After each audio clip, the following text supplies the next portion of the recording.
Assalamualaikum warahmatullahi wabarakatuh. Berjumpa kembali dengan saya. Pada kesempatan kali ini saya akan menceritakan sebuah pengalaman pribadi yang sangat menarik, yang bisa menjadi sumber inspirasi bagi siapapun. Saya di Kalimantan, dan jauh sebelumnya hampir 20 tahun menjadi seorang guru. Mulai tahun 2000-an, belum lulus kuliah sudah menjadi guru di sebuah MTS. Hingga kalau dihitung-hitung sampai sekarang kurang lebih 20 tahun menjadi seorang guru. Hadirin yang berbahagia, ada banyak cerita menarik, kisah-kisah yang saya temui ketika menjadi guru. Salah satunya adalah bagaimana berkomunikasi dengan orang tua. Salah satunya adalah ketika pembagian rapot. Di tempat yang saya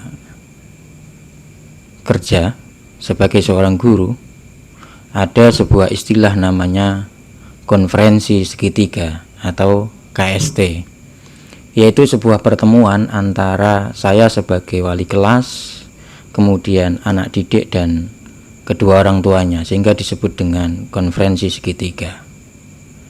Namun dalam KST kali ini si anak tidak bisa hadir, yang hadir hanyalah orang tuanya. Mengingat orang tuanya kerja shift di daerah pertambangan, masuk malam, begitu pembagian rapot di pagi hari, saya lihat matanya sangat merah sekali dan belum tidur waktu itu.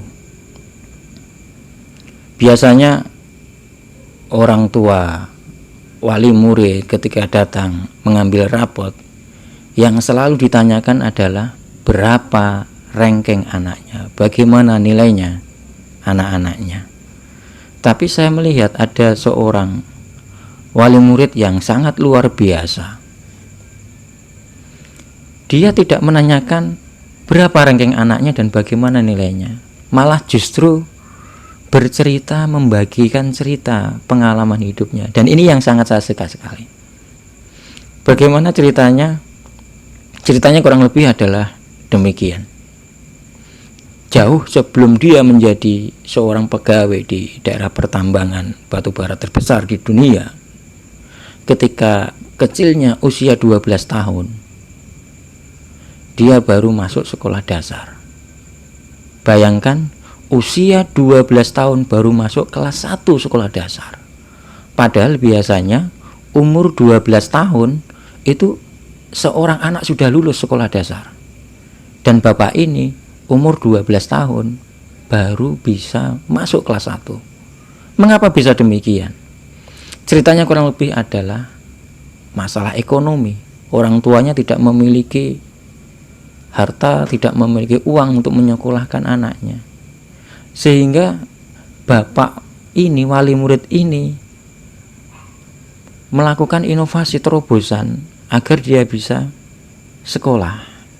Yang dia lakukan adalah dia menggembala sapi. Jadi di kampung itu kalau sistem menggembala sapi itu sistemnya adalah paruan. Jadi nantinya ketika digembala, ketika sapi itu nanti beranak pinak, maka anak yang pertama itu adalah milik si empunya, pemilik sapi. Sementara nanti anak kedua baru menjadi bagi orang yang menggembala. Dan itu terus, dan akhirnya dia punya bagian dalam menggembala sapi itu. Lantas apa yang menjadi menarik? Menariknya adalah ketika dia mendapatkan saran, informasi dari saudaranya. Wahai saudaraku, kenapa kamu menggembala sapi? Ingin mendapatkan anaknya sapi? Kenapa kamu tidak minta disekolahkan saja? Nah, inilah menariknya. Jadi, kenapa saya harus memilih disekolahkan? Kalau sapi kan jelas, hasilnya jelas. Nanti kalau punya anak yang kedua nanti menjadi milik saya. Kenapa saya harus milih sekolah? Begini saudaraku, saudaranya memberikan penjelasan. Kalau kamu memilih sapi, yang kamu dapat hanyalah anak-anak sapi, hanya itu saja. Tetapi kalau kamu memilih minta disekolahkan, kamu nanti akan mendapatkan banyak sekali, mendapatkan ilmu, mendapatkan apapun yang diinginkan. Ketika orang berilmu, mudah mendapatkan. Lantas wali murid tadi, orang tua ini berhenti sejenak menghela nafas sebelum melanjutkan ceritanya. Saya menduga bahwa orang tua ini adalah memilih disekolahkan, tidak memilih anak sapi. Tetapi begitu orang tua wali murid ini menceritakan kelanjutan kisahnya, ternyata pemilik sapi tidak hanya memberikan sistem paruan sapinya, tetapi juga menyekolahkan dia. Inilah luar biasanya investasi pendidikan. Luar biasanya dia mau bersekolah sehingga dia menjadi orang yang seperti sekarang ini. Bayangkan saja bila dia waktu itu hanya fokus mendapatkan anak sapi. Saya rasa sampai sekarang dia tidak akan bertemu saya. Saya rasa dia tidak akan bisa memberikan inspirasi bagi kita semuanya. Dan dia tetap menjadi seorang penggembala sapi. Tetapi begitu dia mendapatkan kesempatan untuk sekolah, berinvestasi dalam pendidikannya, sehingga dia bisa seperti sekarang, dia bisa memberikan inspirasi bagi kita semuanya.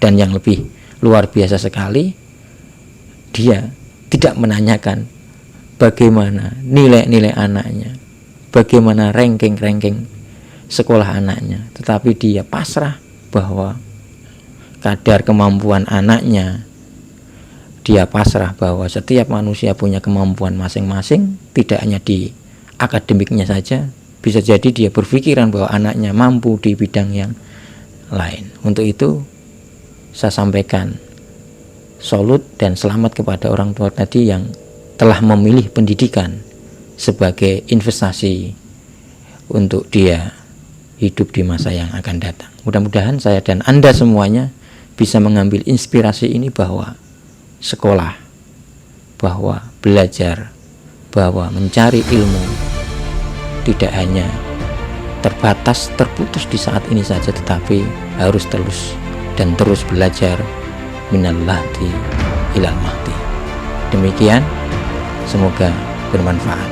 Assalamualaikum warahmatullahi wabarakatuh.